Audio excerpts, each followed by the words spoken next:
Talk Real Estate with Sharon McNamara, sponsored by Boston Connect Real Estate Services.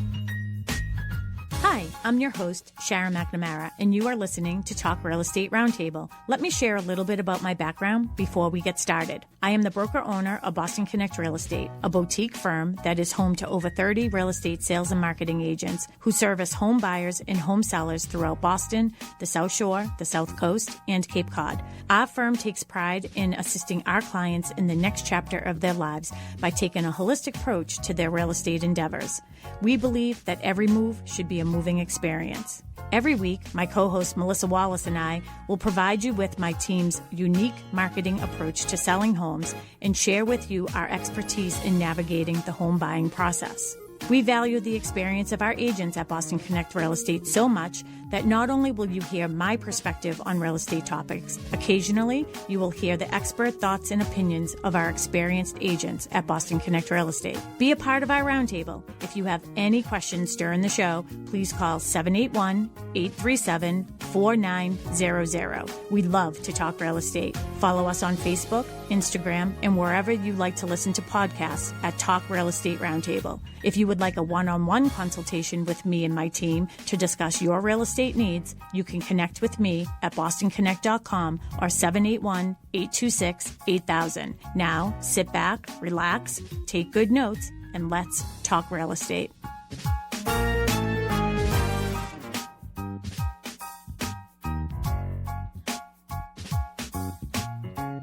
And in studio by the one and only Sharon McNamara, broker owner of Boston Connect Real Estate. Hello, hello. Good morning. Good How are morning. you? And I am not rocking Boston Connect today. I am rocking our guest company, though. I know. I saw you in the gear, and I was like, I should have wore mine as well. I know. So. Well, I kind of thought that you'd wear Boston Connect, but you have an open house afterwards. So, I do. Yep. So you gotta be professional out there. Yep, I am rocking Maritime Mortgage, and that's a little sneak peek of who's on our show today. Mm-hmm. But yeah, happy Saturday. Thanks. Yeah. It's Saturday for sure. It's a little gloomy out there this morning, but that's okay. Yeah. Rainy days and Mondays don't get me down. Yeah, they don't. Well, okay, so you said rainy days, so I'm like, it's not Monday, it's Saturday. Yeah. I'm lucky I show up to anywhere I'm supposed to be because the days all sort of blend together, don't you feel like? Mm-hmm. Especially when they're all rainy. But I heard someone told me that it's going to be really nice next week, so they could have been lying, though, because I feel like it's always a lie. I think good. I think you have trust issues. No, I really don't. I just don't think that the weather's going to be nice. But yes, we do have a very special guest today. I don't know. Can you say something so your microphone? I know your microphone's working. Can you guys hear me? I can hear you. Perfect. So we have Jazmine Glasgow from Maritime Mortgage. She's the broker co-owner of Maritime Mortgage, and she's one of the best, if not the best of the best, her and her team over there at Maritime Mortgage. And she has joined us several times on the show, but I am going to give her a moment to reintroduce ourselves to all of our listeners in case they haven't caught one of her shows. Frequent flyer t-shirt, just if you're working on those, I would like one. Yeah. And as you said, I'm Jazmine Glasgow from Maritime Mortgage Corp. Just getting the disclosure stuff out of the way, we're NMLS 2708. So all good things there. We've been licensed for 35 years in the state of Massachusetts, one of the very first mortgage brokers, and we're excited to keep going. Yeah. Sorry, I'm hearing a crazy. I know, me too. I'm going to do echo cancellation. See if that works. All right, let's see. And you've been on our show several times. We have used you several times personally. We recommend you all the time to all of our buyers. And we love you and we love your team over at Maritime. We think that you guys do a really great job. You've also come into the office too and done some like lunch and learns. So we're always learning here at Boston Connect Real Estate, and we love having you come in and sort of teach us anything that you help our clients with as well. Yeah, and the education part is huge for us. Mm-hmm. Yeah. We love to let people actually become educated home buyers because we feel like that's success in the homeowners. Mm-hmm. Yeah. All right. We have a little sort of topic today that we wanted to talk about just because of the time of the year and what's coming up with. Did you say good morning to Tim? I didn't. Good morning, Tim. Good morning, Tim. But yeah, so today we are going to be honoring veterans. So we're calling our show Honoring Veterans, Unlocking Homeownership with VA Loans. And we're doing that because of Memorial Day coming up. And we thought that it would be a great time to have Jazmine come back on with us and talk about VA loans. Yeah. And too, I know that one of, the topics that we've been discussing a lot, and I don't even know if Jazmine has an update or not, is, discussing the NAR settlement and what is going on with that. And I hope she doesn't cringe because I'm bringing it up again, but it's like, that's been one of the concerns, I would say, from a lot of people right from day one in regard to, the new rules and regulations for NAR, which is National Association of Realtors, and how that's going to work for our VA buyers. So you are listening. We are live this morning on WATD. We are also streaming everywhere on Facebook, and I believe we're on Instagram as well this morning. YouTube, of course. You can go to youtube.com/Boston Connect, and you will find us there. And then you can also call into the studio, 781-837-4900, 781-837-4900. And I know, Monday is Memorial Day, and that's, keeping a memory of soldiers who have been lost and, soldiers who are still alive, and not just soldiers, but Marines and everybody else.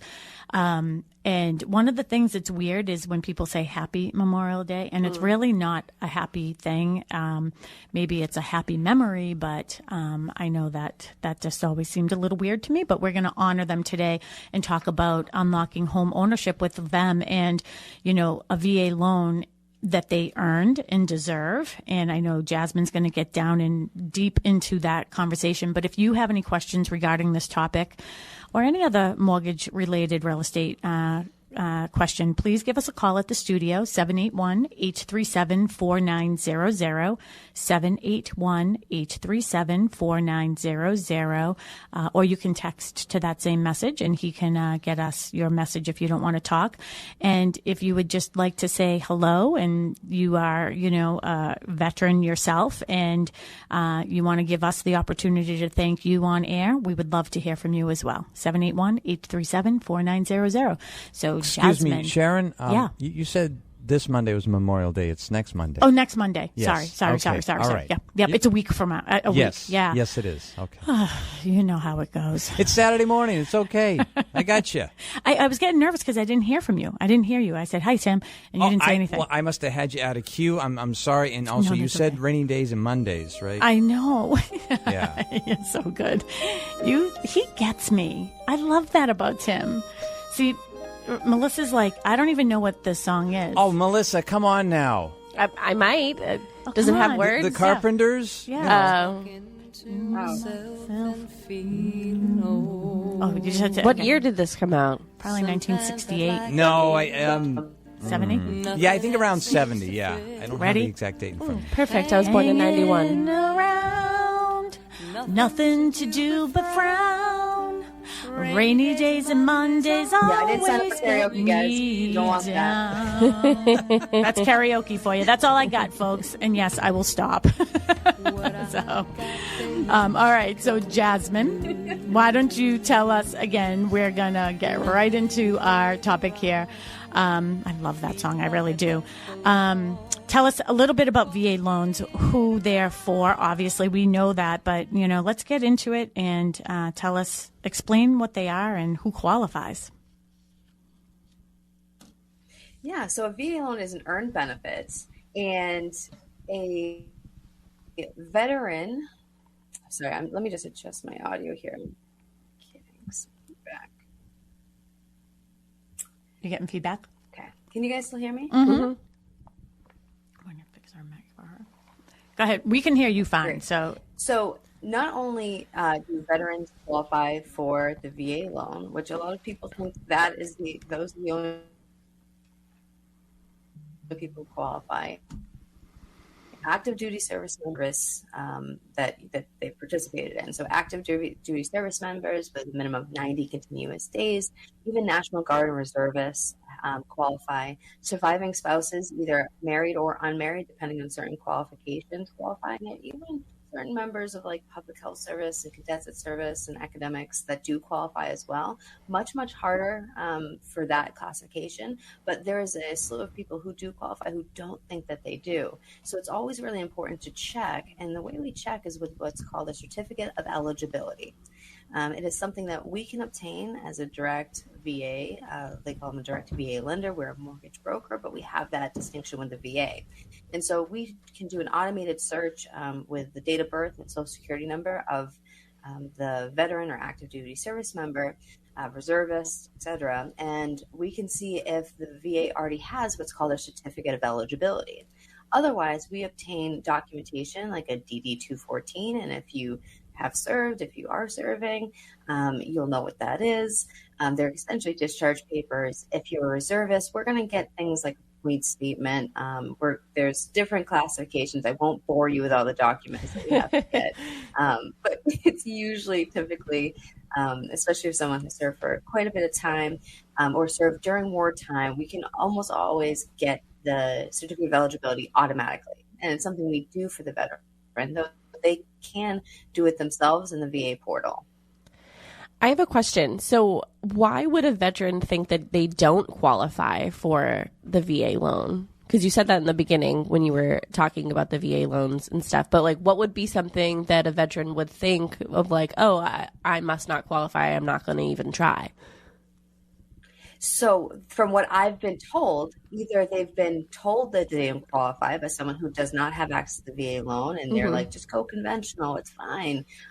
Or they were discharged, and they think because they were discharged that they do not qualify. As long as it wasn't dishonorable, then there are certain requirements of timelines during wartime or peacetime. We'll change that requirement. A lot of people don't even know about the VA loan exists. Too. A lot of veterans will come to me and they'll ask the question like, why does that matter? And I said, well, there's a program and it's an earned benefit. And if you did serve and you do qualify, it is an excellent program. And they will have not known, especially people I find who are a little bit older, like people over 35. I feel like, I don't know if it's not as widely promoted. I don't know if it was during their service. It wasn't really pushed, but as it's been around for a very, very long time. Yeah. Maybe you said 35 and I'm like, oh, I'm creeping up on 35. I'm not a veteran, but I'm like older, 35.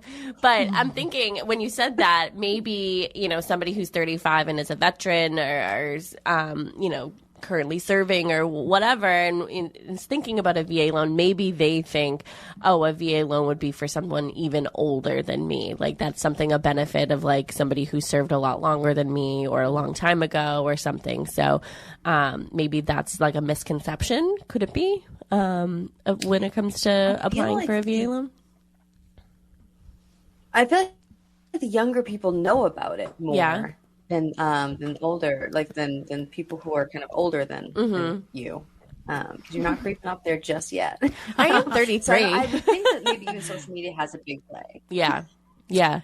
Well, I also wonder too, do you think that veterans think, maybe there's a pool of them that think I only qualify for this if I was injured or if I went to war or, you know what I mean? I mean, everybody who has served, whether you served active duty and been deployed, right, and fought in a war, right? I mean, it isn't just for them, and maybe that's a misconception that they have. That's absolutely possible too. If you've been serving for over 2 years, there's a good chance you do qualify, and does not apply to reservists and National Guard. Reservists and National Guard members have a different line of qualifications. Oh, I did not know that. Oh, say that again. Say it again. Yeah.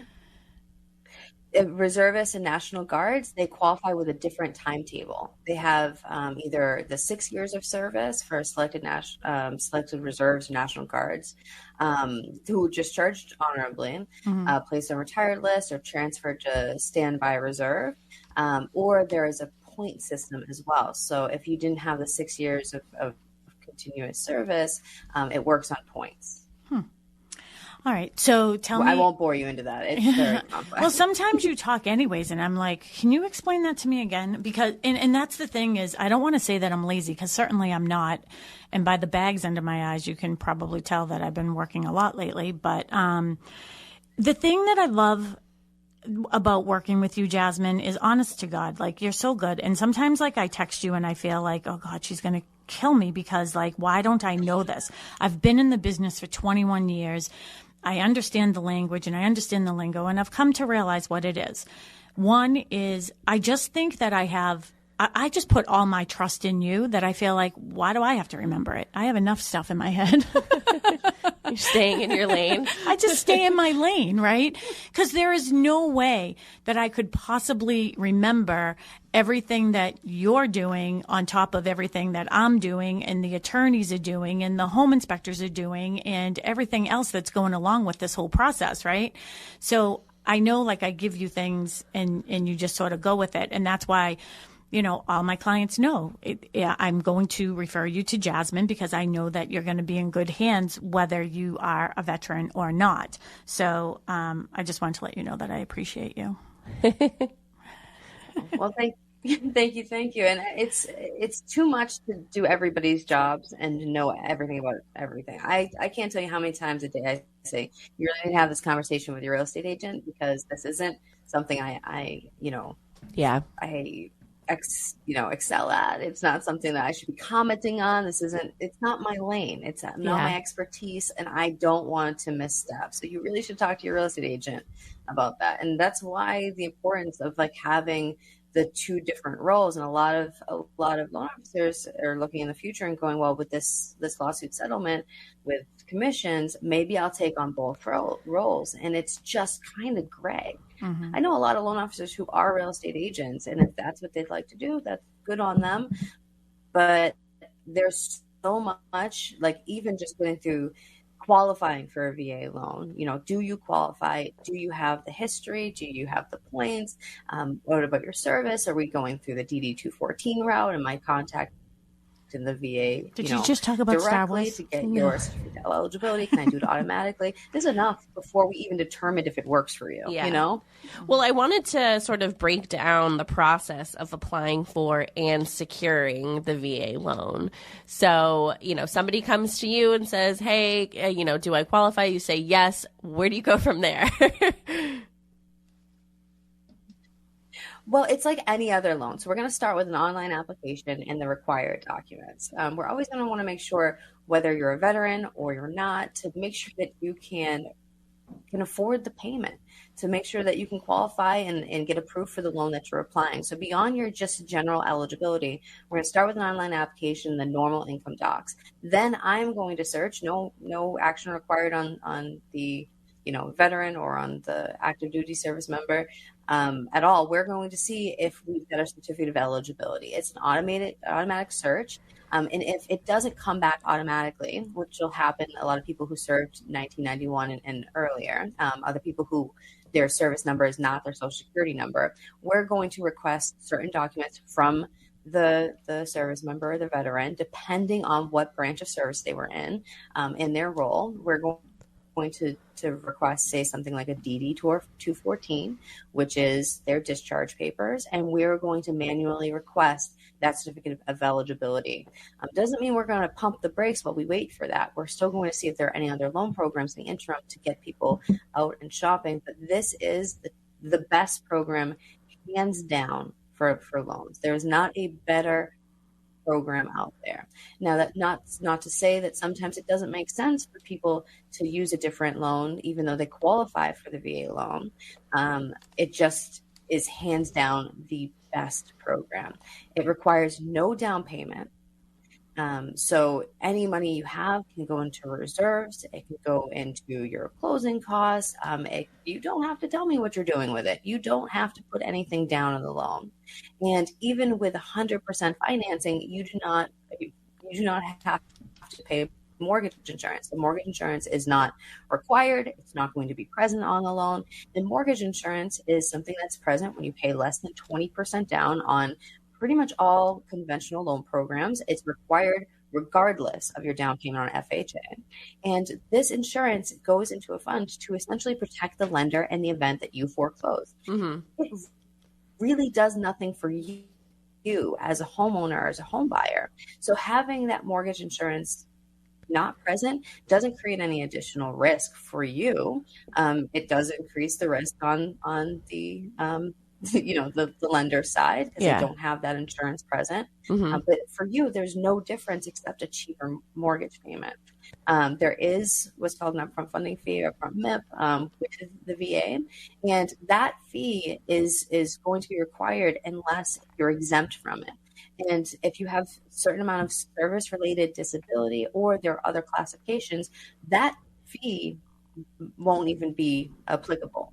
So that would be like the only kind of drawback, the only thing similar or akin to mortgage insurance, because with FHA we have that same upfront cost. It's similar, but for the VA, and it goes to the fund in order to keep going with this program. They have overfunded it many years ago. They don't need to charge it. They still do. So that's kind of the only drawback. Otherwise, you've got a great program, and because it's a government-backed loan, the interest rates are lower. I priced one this morning comparing a 0% down conventional with a 720 FICO. So it's kind of like the standard run-of-the-mill credit score thing. And it was on a $500,000 house. The payment was $420 cheaper on a VA loan. Wow. That's great. Wow, that's amazing. I can't tell you how strongly I feel about the VA loan. Give us some numbers, though. I mean, you're saying it's $420 cheaper, but tell me, okay, so you did a conventional loan at $500 with 0% down, which you can't do that with a conventional, though, right?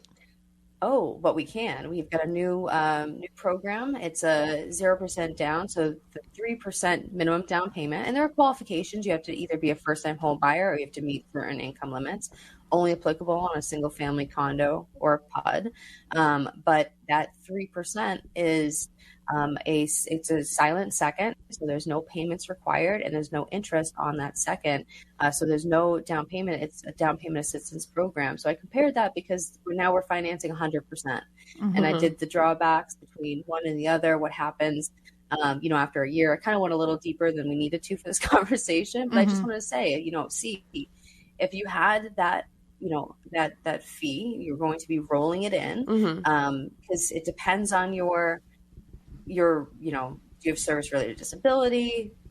Is this your first time using the VA loan, or is this a subsequent use charge? But if we're going to be rolling in that finance fee, then how does this compare?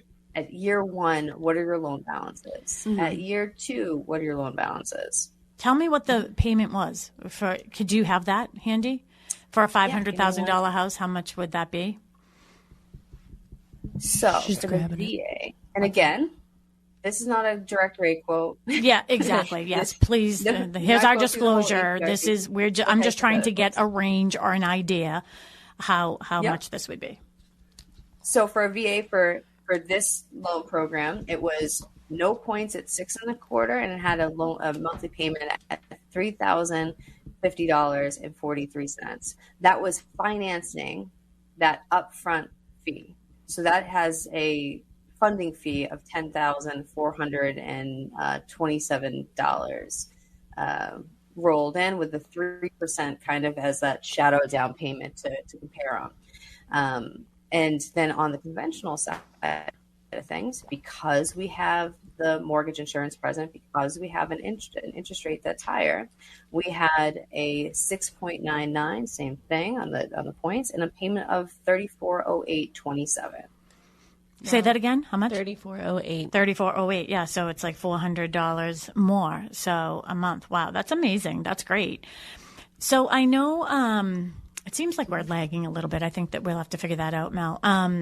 One of the things I had a question about was, it's only for the veteran, right? So what about if you are married to somebody in the military and they unfortunately are deceased and because of active duty, could any of those benefits go to the widow?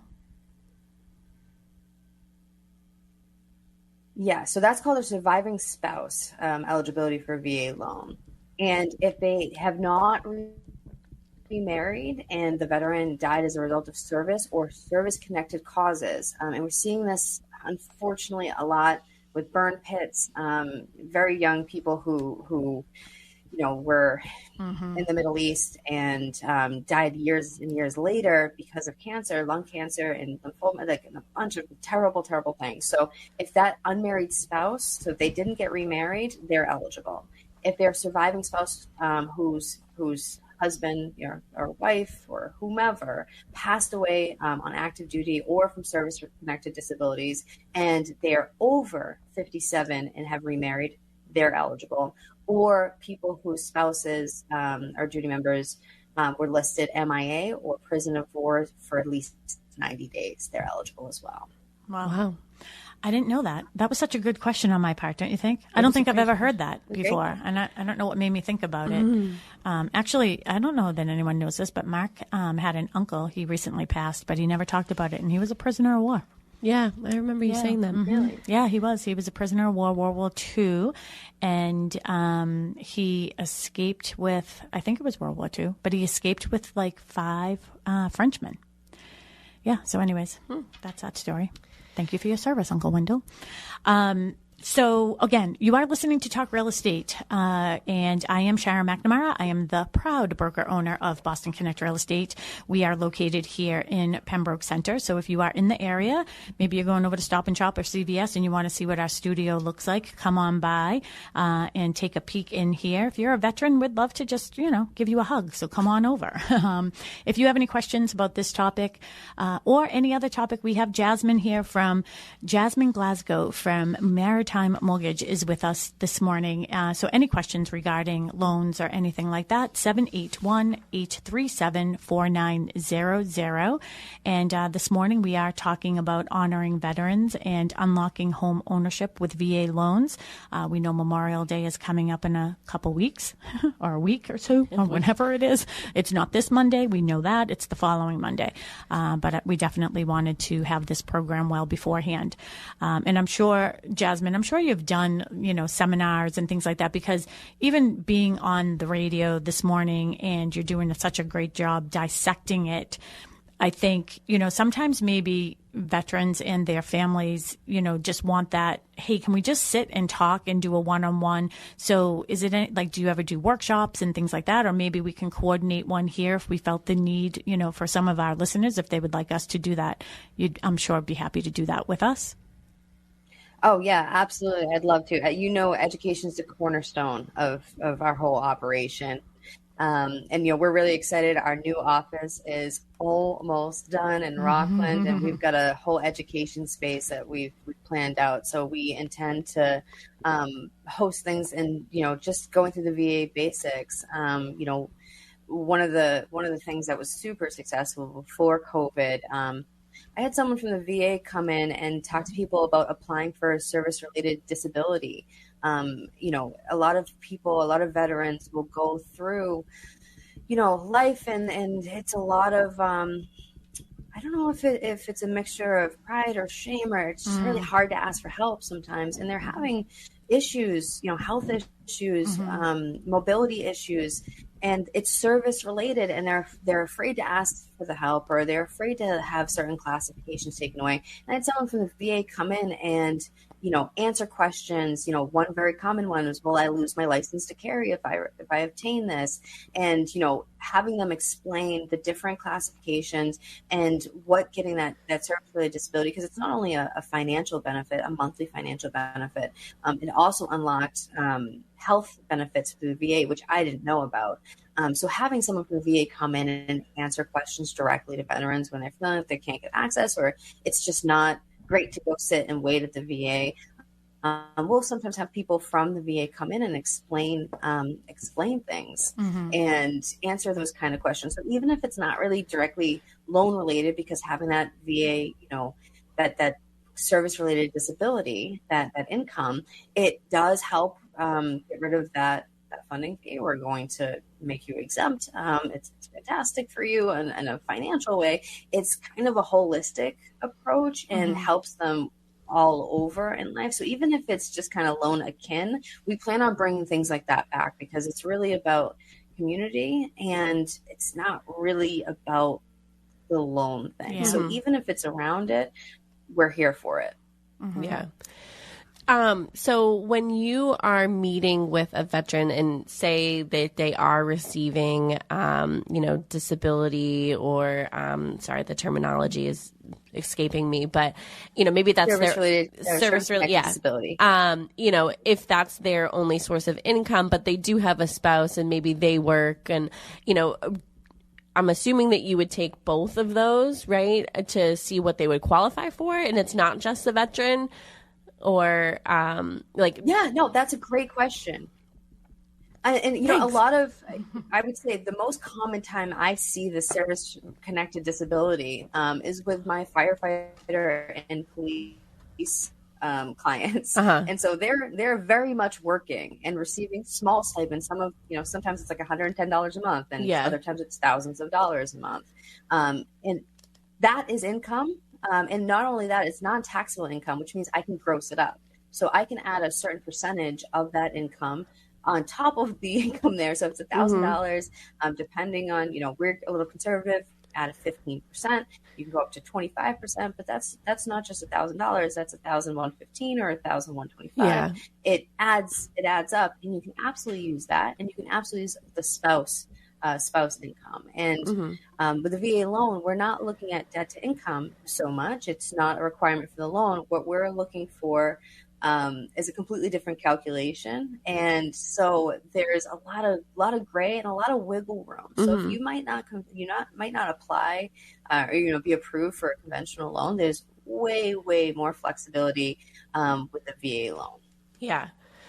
Can we talk a minute about, okay, so, you get an accepted offer with a VA loan. What are some things that a veteran can pay for, can't pay for? Because I feel like there's a little bit of misconception. Like sometimes I feel like every once in a while I have a question where like, can they pay for a home inspection? Can they pay for a pest inspection? Can they, and then you talked about closing costs, which I hadn't even really thought about before, with being able to pay for closing costs and stuff. So how does that look and how does that work? Yeah, so I would think the biggest misconception is that a veteran cannot pay for their pest inspection. That was changed quite a long time ago. A veteran can pay for this pest inspection, and that's oftentimes been a big hurdle. A veteran can pay for their home inspection, and they often do. And most times, and before, when it was kind of widely accepted that the seller paid for the pest inspection, and that was a hurdle, especially during COVID, we worked with home inspectors who would do the pest inspection as a part of the home inspection and not charge a separate fee. And so it was free for the pest inspection, and we got around it that way. So a lot of these hurdles that people are like, oh, no, they're going to think that. And even if there's an uneducated agent on one side or both sides. I'm going to let you know I was uneducated. I don't need to change your mind. Here's a solution. I was uneducated because I did say that. I thought that they still had to pay, that they couldn't pay for that. So I raised my hand.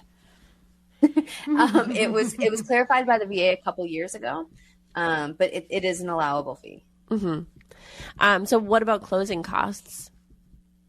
So there is a limit on what veterans can pay for. So there's kind of like a 1% rule, but it doesn't include points and typical closing costs, but they can generally pay for all of their closing costs. The 1% protects them from origination fees, being too excessive. So I have never had a problem with a veteran paying standard closing costs, hitting any of these tolerances, because we just don't overcharge. But there is a safety cap of 1% that veterans cannot pay, and veterans are not allowed to pay. And as far as the VA stands right now, the VA does not allow the veteran to pay realtor commissions. Okay. Good to know. All right. So has there been conversations about that? Oh, absolutely. There have been conversations. I mean, with people who matter. VA, they have not come out and said anything yet. They have not changed their stance on it. There has been no, we're looking into this and we're going to consider. It's, so far for us, nothing has really changed. Well, with the VA loan and the VA process, so like I said, you have an accepted offer, just going through the process, what happens, or does an appraisal look different when it comes to a VA loan? Because it is 100% financing. So what does that look for the appraisal? So with any loan type, we are going to be looking at the appraised value meeting the sale price. So you want the appraised value to be at or above the sale price. So regardless of your down payment, whether you're putting 40% down, 50% down, or nothing down, we're still looking for the same value, and it's still going to be the same process. An appraiser, which is a third-party person, is going to go out to the property, inspect the property, and then use the data collected from the physical inspection to compare against recent sales, typically within 1 year, typically within 1 mile, and they're going to try to put a market value on the property. The only additional thing with VA, not the only, I should say, the loan program is very vast, but they are going to be looking for any safety issues at the property. So similar to FHA, they're looking for, chipping and peeling paint, and I don't really see it like pushed that much. Broken windows is one of those gray area railings, things. right? I've seen it flagged. I've seen it waived. They're looking for roofs at the end of their life. They're looking for curling shingles. And this applies to all of the buildings on the property. So that's going to be the garage and shed. They just want to make sure it's a safe property. However, it's the same exact process, and technically conventional loans and conventional appraisals have a safety requirement too. They just don't have such an emphasis on it. So the only thing I've seen, the most common thing I've seen in conventional safety standards get flagged is when you have a second floor door that leads to your death. Like it's just nothing's there. And can we? Let's just have a show on that, okay? Like the things we see. I think that should be one of our shows. Just a fun show. The things we see. It would be a great show. Oh my goodness! I've got like 4 things from just this week, but so we've got the safety and standard typical things that would align with FHA. But then we're also going to have environmental things. So they're going to be looking in the Northeast for wood destroying insects. So that's a termite or pest inspection. If there's a well, they're going to be doing a well water test. They're going to be looking for certain distances between the well and septic system. And a septic system in a home is a private sewer system where it's really a contamination area, and then a well is where you get water from. So when we think about it, we don't want them living near each other. You don't want to accidentally drink from the wrong one, right? Exactly. Or have a pipe go through one and it corrodes, but people will fight against it and be like, this is silly. I'm like, not really. One other question about the appraisal. So say it comes in short, is a veteran allowed to sort of bridge that gap, or would the question be proposed to come down in price? And that was my question as well. So is there the mandatory clause? Is there a mandatory clause or agreement to this? So so that's a separate thing. That's an agreement that pretty much says that you cannot hold a veteran. It's the same thing for FHA. You can't hold them to the contract if the appraisal doesn't come in. However, VA loans have this, or VA appraisals have this great thing called Tidewater. So if the appraiser is not coming up with the value, they will literally put in a report that says, I need more information. Like, how did you come up with this? Yeah. So I've had appraisers call me and go, I am like way off. Where did you get this? And I was like, well, what are you using for comparables? And I was like, that house had burned down. Like, did you look through the photos? I was like, there was a really nice 2 photos in the front, and then the back of that whole other house that you're using is gone. And they're like, oh, I totally missed that. So before we even get the appraisal report, this Tidewater initiative gives us an opportunity to provide more data and to provide better comparables and to get the value where it's at. If it's kind of like avoids this huge delay with what's called a reconsideration of value. And the VA does allow reconsiderations of value. They're going to be a little bit more detailed. You're going to be a lot cleaner in your approach. But essentially, if the house isn't worth what someone's paying for it, then it becomes a personal value. Yeah. And they say the customer's always right in matters of choice. They're, matters of design. It's one of those preference things. And so a lot of VA loans, even though there's 0 down payment required, people will put, a down payment. So if you're going to buy a house for $500,000 and you were going to be having a $10,000 down payment in a loan of $450,000, if it comes in, even though it's a $500,000 purchase at $475,000, you can still buy that house with the same amount of cash. And now you're just bridge the gap. You pretty much have an appraisal gap built in of your down payment. Yeah. Do sellers realize that, or should they be educated? Yeah, because I'm thinking, like, what does it matter to them? Like, they're still, at the end of the day, like, they're getting the sale price that they're being offered. So, like, what does it matter to them if they're able to bridge the gap or not? You know what I mean? Yeah, it's one of those.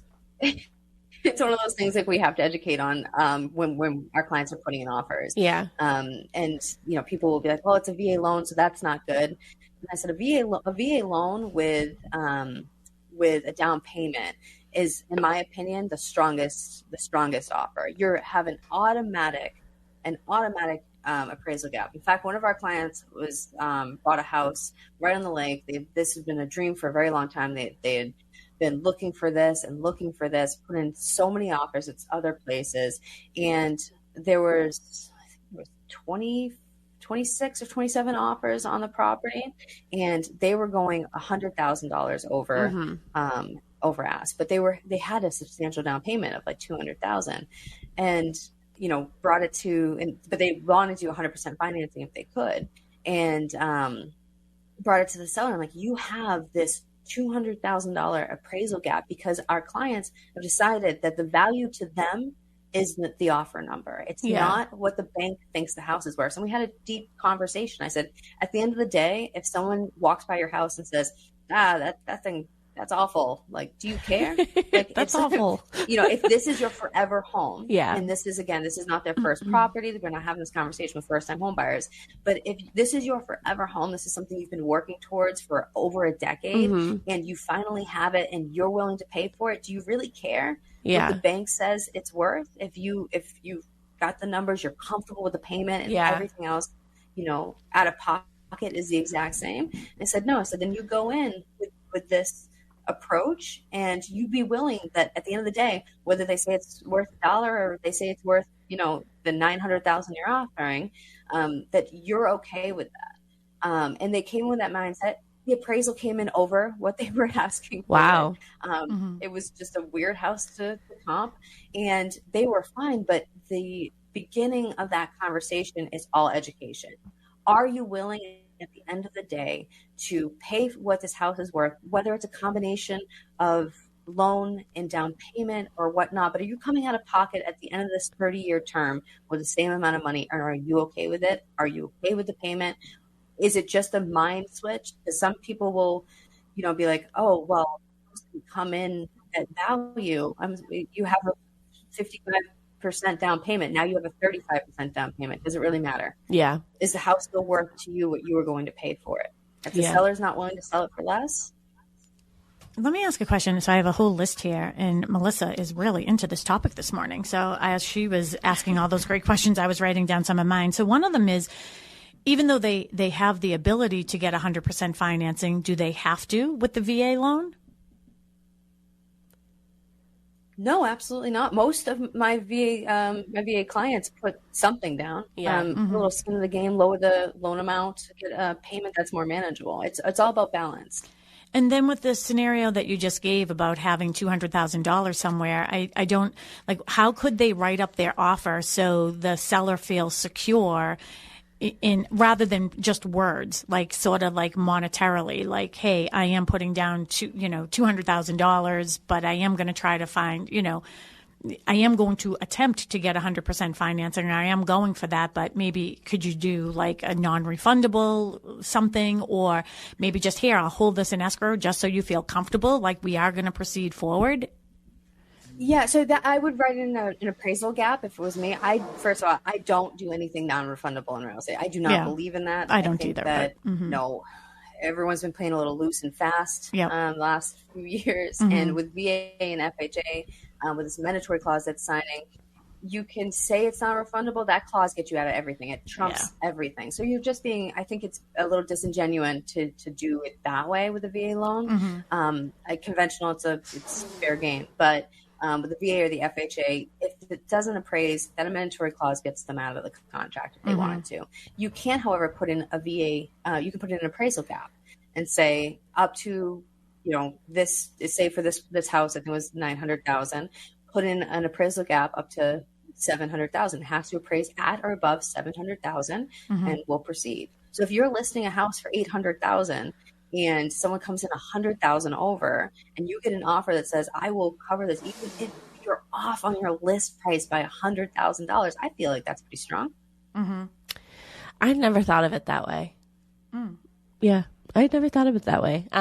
So I love that. But I had another question. Okay, so while you're thinking, I'm jumping in. Sorry. All right, well, we only have about 7 minutes left, so get all your questions out. Well, okay. As if we can't talk to her anytime we want. But what about, so one of the things I do want to do is just debunking the misconceptions and the stigma that goes along with that. And I agree, you sort of trickled upon it a little bit, that I think that the education has to go back to the listing agents, because I know that a lot of times people will feel, oh, I don't have a chance because I'm doing the VA loan. But isn't it, probably more secure than some of the other loans that you're doing, even at 100% financing, correct? Absolutely. So we're looking for residual income. So for qualifying, we're looking at how much money do you have left over? And it's a really dumb low amount of money that's needed. So it's higher debt to incomes allowed, more flexibility in underwriting, the Tidewater initiative, allowing the appraiser to come directly back to us to get more data, the allowance of a reconsideration of value. And this is an earned benefit. I think that's the big thing that people miss out on, and we have to have that conversation around. They have the ability to put 0% down, unlike every other down payment assistance program, 0% down, USDA, any of those type of programs. This is something that's earned. This is an earned benefit. Someone who sacrificed years of their life, have people who now, some of them have long-lasting impacts and never leaves you. And if you listen to the stories of veterans, of active duty people, if you have meaningful conversations, you can see how deserved it is. And so if you have those conversations and you're able to amplify that to the listening and just say, this isn't a matter of they don't have money. This is a matter of they have earned this benefit and should be treated with just as much respect, if not an emphasis on that, on their offer, because they have served. And when you don't, there's another thing of like, do they have reserves? Can they make it happen? It's all about the people. I wouldn't take a spaceship mortgage approval and go, oh, well, yeah, it's just as good. It has to be who's presenting it. How is the qualification done? Is there any experience on this? Because the down payment, the skin in the game really doesn't matter when it's an earned benefit. Yeah, I saw that the spaceship company that you're talking about also, I saw a commercial last night. There's a spaceship real estate office or something, well, whatever now. Anyways. I told you that was coming. Yep. And, for those of us who are in real estate, all know who we're talking about. One of the questions I have is, Jazmine, you and I have known each other for years, but we have some common friends nationwide, and they're listening in with us right now through Clubhouse. And I'm just curious about, are the guidelines, the rules, the regulations, everything that you go through, are they the same state to state, or are there any changes for each state, like any certain so bylaws? that's a great question. There are regional requirements. So the VA loan is a national program, but like in the Northeast, we have wood destroying insects. In the South, they have sinkhole requirements. So there are different safety requirements for that appraisal and for the property standards. But generally speaking, for the veteran qualifying, it's the same across the board. The property requirements change a bit. All right. Yeah. Awesome. Did you think of your other question? I did. Is there a maximum amount that somebody can take a loan out? So you get pre-approved for a $5 million loan or something. Like with the VA, is there a max sort of thing? Or I don't know. I just thought that would be an interesting question. Like a jumbo loan? Like a jumbo? Good one. The VA does not set a maximum cap.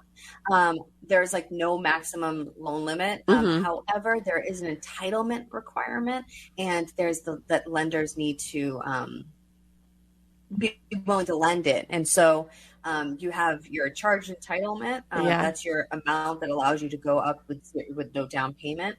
And then you're going to have, come across that, and you have to have the lender side of things. So the biggest VA loan I think I've ever done was $1.5 million, but we don't have, $10 million purchase prices over here, where we are has come up as common. And Jazmine, I have one more question before we can let Melissa talk about some of our open houses this weekend too, and give you another opportunity to introduce yourself. I can't even believe that hour just went by. But let's just say that somebody who is a veteran and qualifies for this, but they didn't realize that they could. And you sort of hit upon it earlier, and it's interesting because I was talking to Nick Flynn, who is one of our agents here, full-time agents here with his wife, Trish Flynn, the Flynn team. And I was talking to him. We were just talking about different things, and you hit upon it. It's almost like they are trained to be in control all the time and to know how to respond. And I would guess that sometimes they don't ask for help because they've been trained to just know how to do it. So I think that that's awesome that, I think that people can hear in your voice that you're very easy to get along with. You are so knowledgeable that they can certainly 100% reach out to you. But for those veterans that perhaps did not understand this, was afraid to ask questions, and just went for a traditional, conventional style loan, and they are in their property now, can they refi out into a VA loan, or how could they take advantage of that benefit that maybe they weren't aware of that they were eligible for? So absolutely. So a veteran can refinance pretty much at any time. And if you're unsure if you qualify, you can go right into your e-benefits portal to see if you do. You can reach out to me or lgy@va.gov, and they can give you your eligibility. But you can absolutely refinance out of that conventional, drop the mortgage insurance if it's required. But you just want to make sure that that it makes sense for you, that there's a good break-even point from the cost to do the refinance. Well, our music is going. I've got actually one Jazz? going on right now where that's exactly what they bought in the fall. I don't think she can hear the music. Told they didn't qualify. Jazmine, Jazmine, stop. I want you to get your information out real quick. Get your information. That's what I know for sure. So Jazmine Glasgow, Maritime Mortgage. You can reach out to our team at help@maritimeloan.com. Reach out to us at maritimemortgage.com as well. All right, perfect. Sorry that I had to cut you off there, but hey, that's live radio for you. Have a great day, everybody. We'll see you. Bye, Jazmine. Thank you so much. Could you be mine? I have always wanted to have a neighbor just like you. I've always wanted to live in a neighborhood.